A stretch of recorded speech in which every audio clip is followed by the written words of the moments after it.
It's Friday, August 5th, and this is now on HNN. This isn't about my agenda or what do I think. This is about how we have candor in our relationships. China halts some of its climate and military ties with the U.S. over Nancy Pelosi's visit to Taiwan. New contamination concerns. What was found in monitoring wells in the wake of the Red Hill fuel spill? And there's always a risk of more because there's still 104 million gallons of fuel, according to the Navy, still stored in that facility. Some of Elvis's jewels are up for auction, and at least one piece in the collection has ties to Hawaii. The love that Hawaii gives. Joe Coy dishes on his new flick, his love for Hawaii, and his favorite grinds. That's coming up on This Is Now.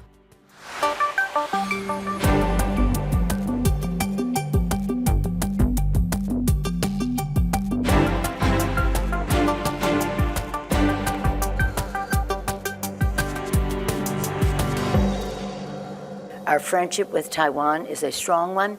It is bipartisan in the House and the Senate.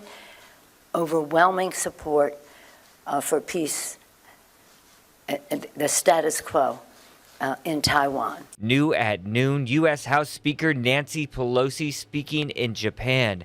This is the last stop in her Asia tour. She's headed back to the U.S. today. Now, China has suspended cooperation with the U.S. on a range of issues, and this is following the speaker's visit to Taiwan. Selena Wang has the latest. China steps up its military intimidation over Taiwan in the retaliation for Taiwan hosting U.S. House Speaker Nancy Pelosi. Taiwanese officials reported that 68 Chinese warplanes flew into its self-declared air defense identification zone. This is the airspace around Taiwan where China frequently flies warplanes into, but this time they flew in a record number. This follows news from Chinese state media yesterday that missiles from China had actually flown over Taiwan Island, not around it, but over it for the first time in a major military escalation. These provocative military moves are part of a days-long military drill that encircles Taiwan. China has called it a simulation blockade. The message China is trying to send to the world is that at any moment, China's powerful modern military could choke Taiwan off from the rest of the world. But the fallout and the backlash from Taiwan hosting U.S. House Speaker Nancy Pelosi is also now sinking U.S.-China relations to a new low. China has announced that it is cutting off bilateral ties with the United States in a wide range of areas, including in military talks and anti-drugs, illegal immigration, and perhaps most importantly, in climate change. Climate change was one of the few areas where the U.S. and China were continuing to cooperate despite heightened tensions. This is bad news for the world because the U.S. and China are the world's two biggest contributors to climate change, and it is critical that they continue discussions to solve the global climate crisis. Now, also, in addition to this, China has sanctioned U.S. House Speaker Nancy Pelosi and her immediate family. They did not give any details on what those sanctions would entail, but this is a highly symbolic move. But look, experts tell me that when it comes to these recent military drills, they could not have been planned in just a matter of weeks since the news about Pelosi's possible trip to Taiwan, that they were a long time in the making. But however, by pegging those military drills as a response to Pelosi's visit, it has created a lot of nationalism and patriotism at home, which is a welcome distraction for Chinese President Xi Jinping at a time when China is still dealing with the economic fallout from its zero COVID policy. Selena Wang, Beijing.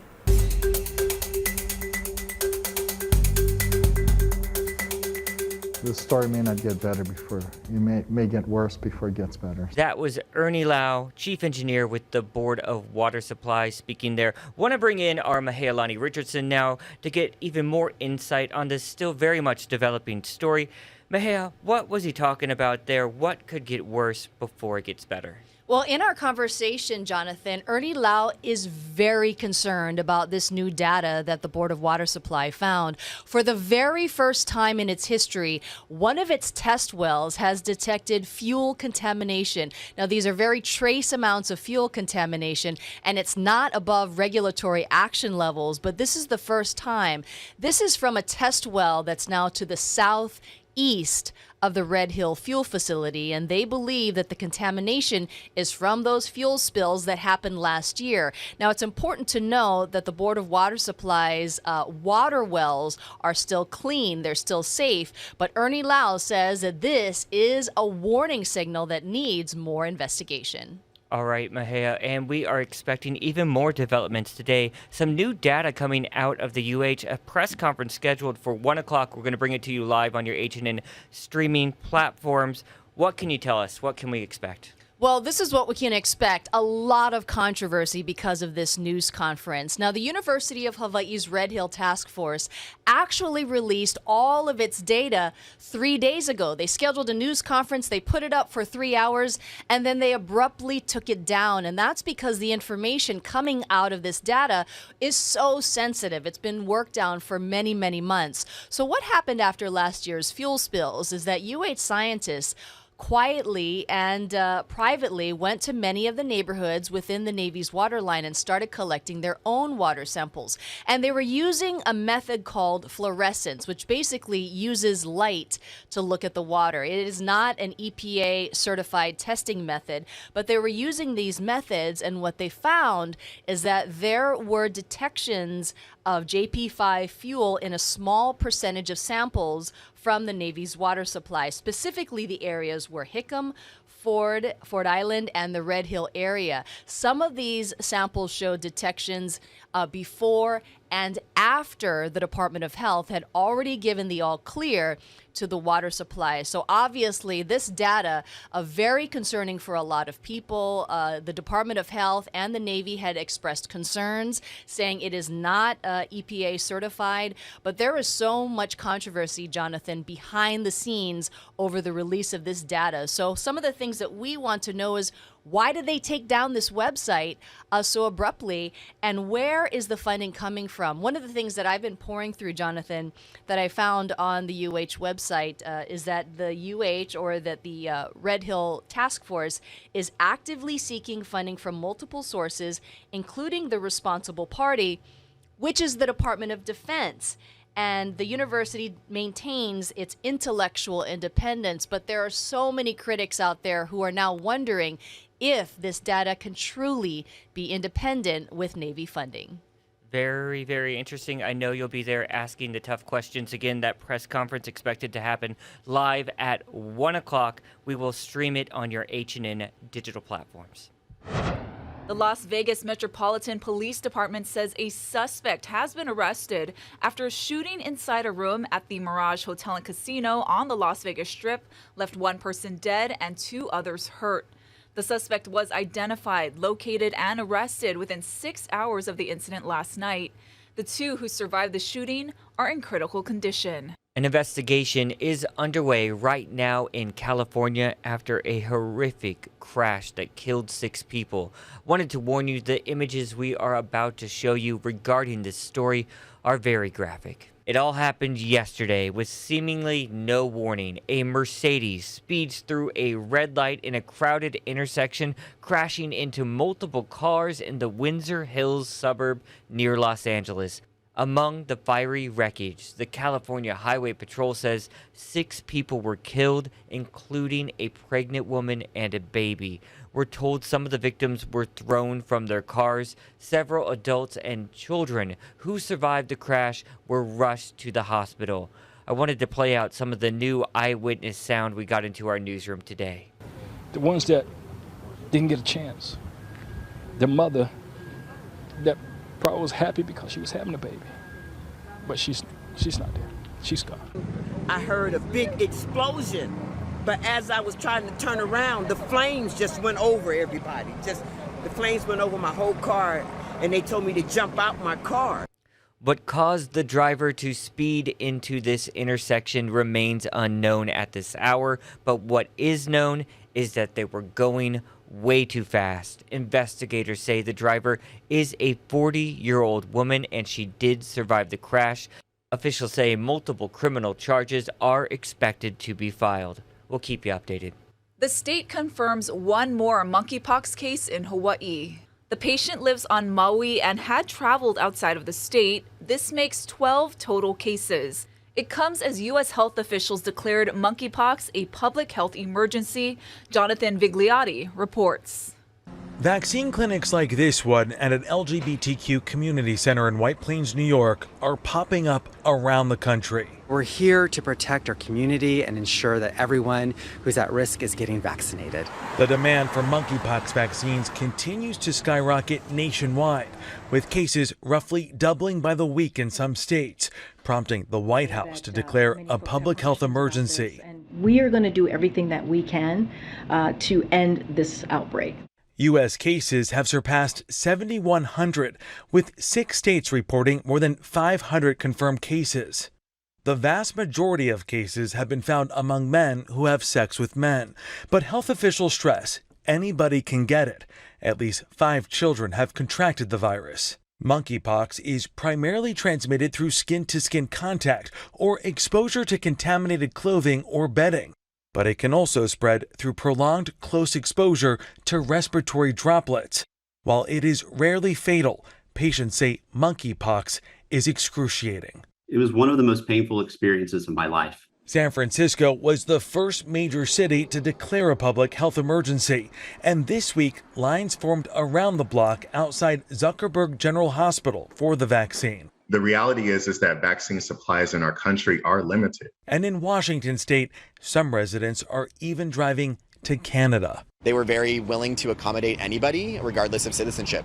And just over half of the available doses have been distributed so far. There's major concern that's only a fraction of what is needed to stop the spread of monkeypox.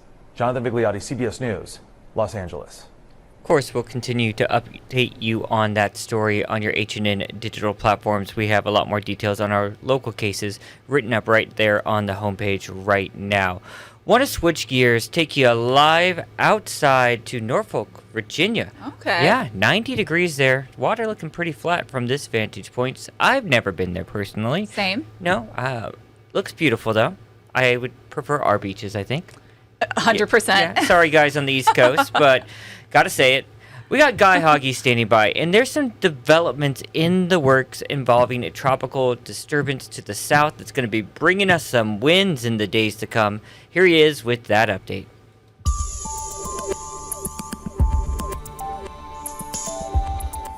We're not expecting a lot of rain today, save those afternoon downpours that will likely to pop up in a few spots. That's with the light winds. And then starting on Monday, you see this wave of moisture coming into mainly the east end of the state. So more showers coming in on Monday. That's remnants from what used to be Tropical Storm Georgette. Speaking of tropical storms, we could see a tropical storm, the first one formed in the Central Pacific sometime around Monday or Tuesday. But notice how far it's going to be. And computer models are pretty much in agreement that whatever strength it becomes, it's going to stay well to our south. So it will not bring us severe weather. You don't have to worry about it. But from Tuesday on, it's going to have an influence on our weather. As it passes by, it acts as a vortex and it draws winds into it, strong and gusty winds. So it's going to be gusty from probably Tuesday all the way, looks like, through Friday as that system moves farther away. So this is what we got for your 7-day forecast. Things are looking really nice. Lots of sunshine today with some spotty afternoon showers. Those will be gone over the weekend as the trade winds come back. Weekend's looking quite nice. And then again, very windy conditions next week. A lot of animals are looking for a forever home, and you can help by participating in the nationwide Clear the Shelters initiative. Casey Lund explains. Aloha from the Hawaiian Humane Society. Such a beautiful place to come and visit and see whether or not a dog, cat, or several other animals that they have on hand here are right for you and your family as we talk about Clear the Shelter Month. We have Kobe with us, Kobe and Thomas Hans, who's the communications coordinator with the Hawaiian Humane Society. Tell us a little bit about Kobe. Yeah, Kobe here, he is a couple years old and he is super friendly. He doesn't know a stranger. He loves to just go after other dogs and see what they're about. And then sometimes he'll chase his cat or two. I don't think he'll do anything. I think he's just super curious and friendly. Yeah, and also when we went to go get him out of his kennel, his space, he was jumping. He was so excited. But once we got him out here, we walked around. He's been just chilling with us. He's a good boy. Yeah, I think maybe the kennel made him a little nervous. Yeah, but he's a great dog. And I also want to ask about Clear the Shelter Month. Obviously a huge effort, right? Yeah, clear the shelter. We're so appreciative of it because it brings the awareness to Hawaiian Humane and, shelters across the state and the nation, really. Like this dog here who needs a really great home, who is lovable, and we need someone to take him home and just give him that care that he needs. And I also want to talk about, how seriously the Hawaiian Humane Society, really all of our shelters, take vetting the animal because that is important. Not every animal is right for every house situation, correct? Absolutely. We go through, an extensive process of vetting the animals through, behavior tests. And of course, our veterinarians, check their health and make sure they're good for adoption. Of course, every animal has its unique characteristics. Some are more high energy, some are lower energy and need a lower energy household. So we definitely take that into consideration when meeting with the people who come to our campus to check out the animals. And then last question, capacity right now, how are we doing? There's definitely some need, right? Absolutely. I mean, we always want people to adopt just to create space for all the other animals that need to come through our system and receive our vital care. Very good. Thomas Hahn's with us from the Hawaiian Humane Society. Kobe, all right, buddy, let's say goodbye. We've got all the information for adoption and Clear the Shelter Month online at hawaiinewsnow.com, including information for our neighbor island shelters. Important to support them as well during this time. Reporting at the Hawaiian Humane Society, I'm Casey Lund. Send things back to you for now. Aw, Casey, I was shocked that he didn't bring one back to our newsroom. Shocked. Yeah. I mean, With with a dog named Kobe, I thought for sure and he would be here. We have Sunny in the mornings, but don't you think we need an evening sort of I furry agree. mascot? Yes. Stanley's always welcomed in the H&N Digital Yes, Center. he loves it here. Yeah, Ashley's pup. All right, let's see what else the world of the interweb is talking about today. And we got a lot of entertainment news to get to, and we'll start with this. It's sort of a combo, entertainment and one of these fun auction stories we love talking about.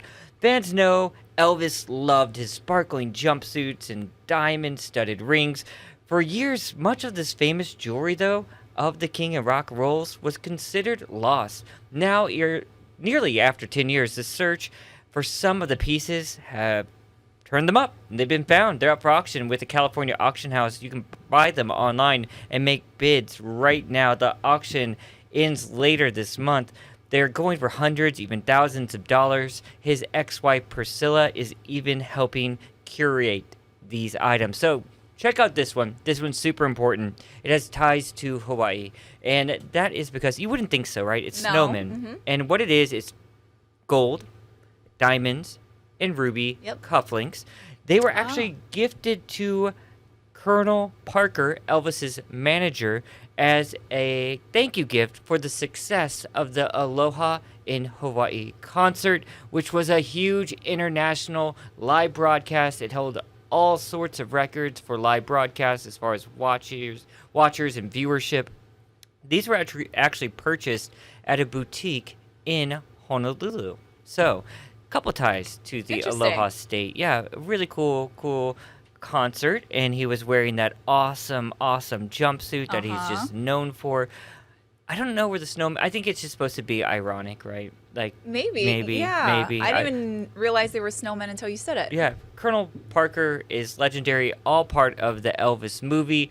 And by the way, the movie Elvis that just came out earlier this year is going to start streaming next Tuesday. So you don't even have to go to the theaters anymore, but it is for purchase. I think it starts in the those you have to pay like $20-something to purchase or $19 to rent, so you might as well just go ahead and purchase it. Yeah, next Tuesday. Let's watch it. Well, speaking of movies, you guys, after much speculation, Lady Gaga herself has confirmed she'll be joining Joaquin Phoenix in the Joker sequel. Now, it's due in theaters October 4th, 2024. It's going to be a while. That's exactly 5 years after the original film's release. And there were rumors, remember, that this was going to be like a musical kind of format. Yeah. So that'll be interesting. I could see her doing some like lounge songs or something, like working it in as a musical, but I can't imagine it being a full-on production. Right, and she's supposed to play Harley Quinn. Right? Yes, which I think is a great match. Yeah. And I can't wait to see the styles that come out of that, too. For sure. So HBO Max and Discovery Plus subscribers, listen up. You can expect some major changes before next summer. As part of the massive merger involving Warner Media and Discovery, the two popular streaming services will be combining forces. So the new service will blend HBO's scripted entertainment with Discovery's reality-based unscripted programming. In Warner Brothers Discovery's second quarter results, the company reports more than 92 million subscribers on the combined platforms. But the company also reported substantial loss of $3.4 billion. Speaking of that Elvis movie, this is going to be one of the first times that Warner Brothers is not releasing it really quickly onto the HBO Max format or streaming platforms. Instead, it's going to those premium accounts that you have to pay for. So sort of a reversal from what they were doing in the pandemic with things, big movies we saw go right to HBO Max. They're changing that up. So even more movie news, and this is really cool local connection. Easter Sunday, Joe Coy's new blockbuster hopeful and box office success. So many people wishing that for him. Well, Stephanie Lum talked to him about the movie's release for her Mothership podcast. The movie comes out today. I wanted to play out some of her conversation in this Good News Now report.